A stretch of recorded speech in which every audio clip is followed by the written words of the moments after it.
Chapter 9. Seeing Ahmed's eyes on me in the rearview mirror, I fiddled with the seatbelt, pretending to fasten it. As I did this, I leaned close to Sari and whispered in her ear, "Next time he stops." At first, she didn't get my meaning, but then I saw that she understood. We both sat tensely, eyes on the door handles, waiting in silence. "Your father is a very smart man," Ahmed said, staring at Sari in the mirror. "I know," Sari replied in a tiny voice. The traffic slowed, then stopped. "Now!" I screamed. We both grabbed for the door handles. I pushed my door open and flung myself out of the car. Horns were honking in front of me and behind me. I could hear Ahmed's surprised shout. Leaving the car door open, I turned to see that Sari had made it into the street too. She turned to me as she slammed her door shut, her eyes wide with fear. Without a word, we started to run. The car horns seemed to grow louder as we headed into a narrow side street. We were running side by side, following the narrow brick street as it curved between two rows of tall, white stucco buildings. I felt like a rat in a maze, I thought. The street grew even narrower. Then it emptied into a wide circle filled with small markets of fruit and vegetable stands. "Is he following us?" Sari cried. A few steps behind me now. I turned back and searched for him, my eyes darting through the small crowd attending the market. I saw several people in flowing white robes. Two women entered the market, dressed in black, carrying a basket loaded high with bananas. A boy on a bicycle swerved to keep from running straight into them. "I don't see him," I called back to Sari, but we kept running just to make sure. I'd never been so scared in my life. "Please, please," I begged silently, "don't let him be following us. Don't let him catch us." Turning a corner, we found ourselves in a wide, busy avenue. A truck bounced past, pulling a trailer filled with horses. The sidewalk was crowded with shoppers and business people. Sari and I pushed our way through them, trying to lose ourselves in the crowd. Finally, we came to a stop near the entrance of what appeared to be a large department store. Breathing hard, I rested my hands on my knees, leaned forward, and tried to catch my breath. "We've lost him," Sari said, staring back in the direction from which we'd come. "Yeah, we're okay," I said happily. I smiled at her, but she didn't return the smile. Her face was filled with fear. Her eyes continued to stare into the crowd. One hand tugged nervously at a strand of her hair. "We're okay," I repeated. "We got away." "There's only one problem," she said quietly, her eyes still on the crowd bustling toward us on the sidewalk. "Huh? Problem?" "Now we're lost," she replied, finally turning to face me. "We're lost, Gabe. We don't know where we are." I suddenly had a heavy feeling in the pit of my stomach. I started to utter a frightened cry, but I forced myself to hold it in. I forced myself to pretend I wasn't afraid. Sari had always been the brave one, the winner, the champ, and I was always the wimp. But now, I could see that she was really scared. This was my chance to be the cool one. My chance to show her who was really the champ. "No problem," I told her, gazing up at the tall glass and concrete buildings. "We'll just ask somebody to direct us to the hotel." "But no one speaks English," she cried, sounding as if she were about to cry. No problem," I said, a little less cheerily. "I'm sure someone—" "We're lost," she repeated miserably, shaking her head. "Totally lost." And then I saw the answer to our problem, parked at the curb. It was a taxi. An empty taxi. "Come on," I said, tugging her arm. I pulled her to the taxi. The driver, a thin young man with a wide black mustache and stringy black hair falling out of a small gray cap, turned around in surprise as Sari and I climbed in the back seat. "The Cairo Center Hotel," I said, glancing reassuringly at Sari. The driver stared back at me blankly, as if he didn't understand. "Please take us to the Cairo Center Hotel," I repeated slowly and clearly. And then he tossed back his head, opened his mouth, and started to laugh. Chapter 10. The driver laughed till tears formed in the corners of his eyes. Sari grabbed my arm. "He's working for Ahmed," she whispered, squeezing my wrist. "We've walked right into a trap." "Huh?" I felt a stab of fear in my chest. I didn't think she was right. She couldn't be right. But I didn't know what else to think. I grabbed the door handle and started to leap out of the taxi. But the driver raised a hand, signaling for me to stop. "Gabe, go!" Sari pushed me hard from behind. "Cairo Center Hotel?" the driver asked suddenly, wiping the tears from his eyes with a finger. Then he pointed through the windshield. "Cairo Center Hotel?" Sari and I both followed his finger. There was the hotel, right across the street. He started to laugh again, shaking his head. "Thanks," I shouted, and climbed out. Sari scrambled out behind me, a wide, relieved smile on her face. "I don't think it's that funny," I told her. "The cab driver has a strange sense of humor." I turned back. The driver was still staring at us, a broad smile on his face. "Come on," she urged, tugging my arm. "We have to tell Daddy about Ahmed." But to our surprise, our hotel room was empty. My note was still on the table where I'd left it. Nothing had been moved or touched. "He hasn't been back here," Sari said, picking up my note and crumpling it into a ball in her hand. "Ahmed lied. About everything." I flopped down onto the couch with a loud sigh. "I wonder what's going on," I said unhappily. "I just don't get it." Sari and I both screamed as the door to the room flew open. "Daddy!" Sari cried, running to hug him. I was sure glad it was Uncle Ben and not Ahmed.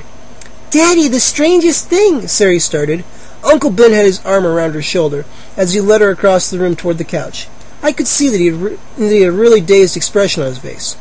"Yes, it is strange," he muttered, shaking his head. "Both of my workers." "Huh? Are they okay?" Sari asked.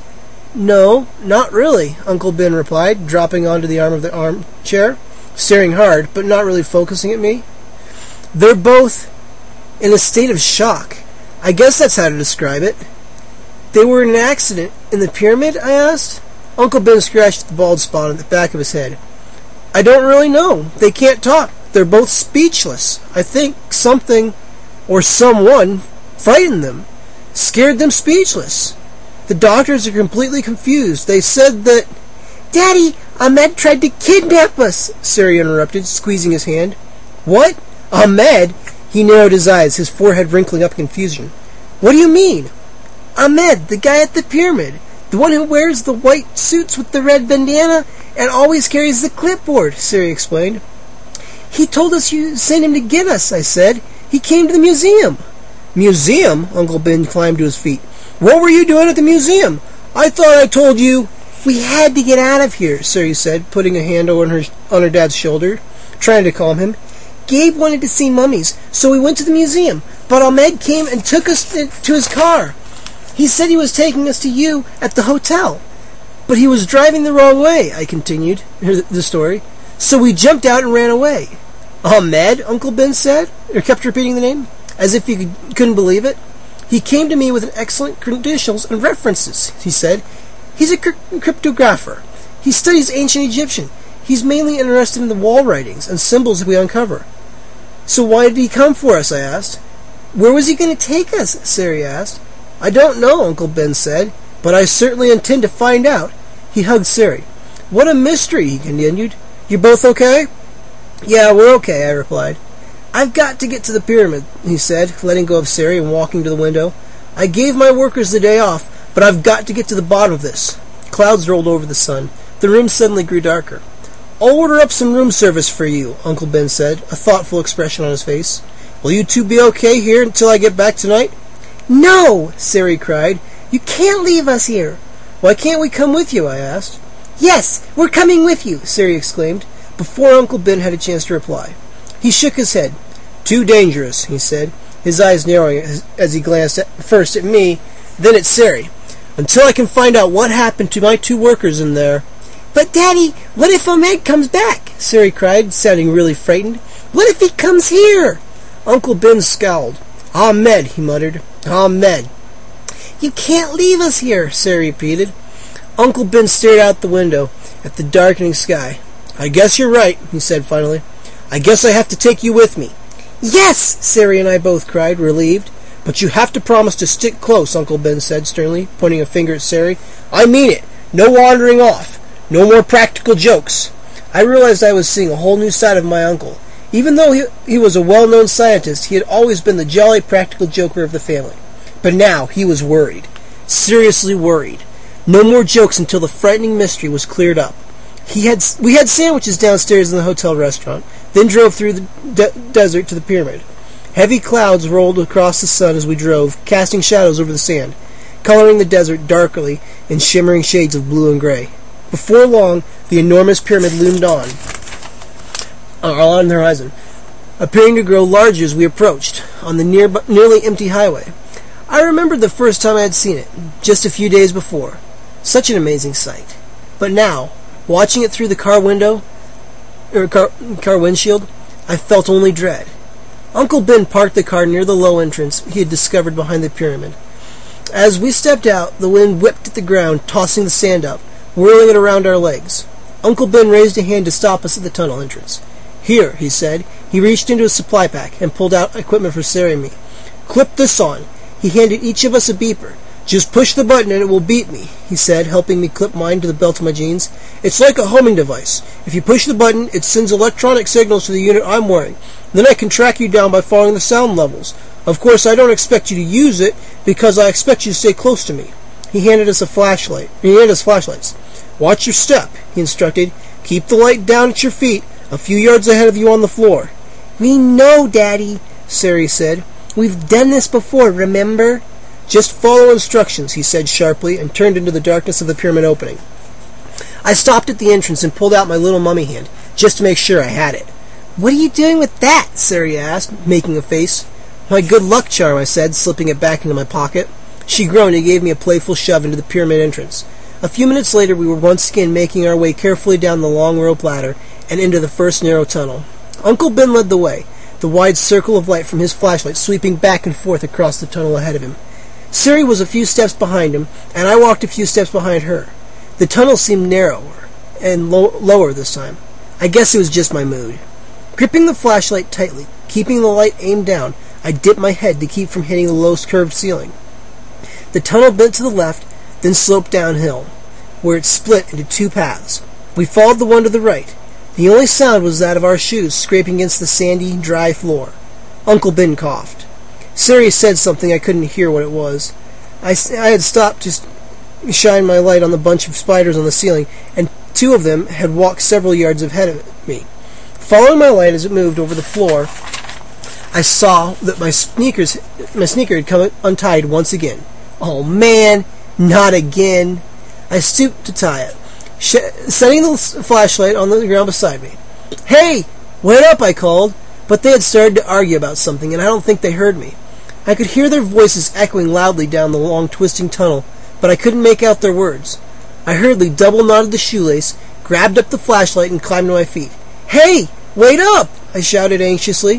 Where had they gone? I realized that I couldn't hear their voices anymore. This can't be happening to me again, I thought. Hey! I shouted, cupping my hands over my mouth. My voice echoed down the tunnel, but no voices called back. Wait up! Typical, I thought. They were so involved in their argument they forgot all about me. I realized that I was more angry than frightened. Uncle Ben had made such a big deal about us sticking close together, and then he walked off and left me alone in the tunnel.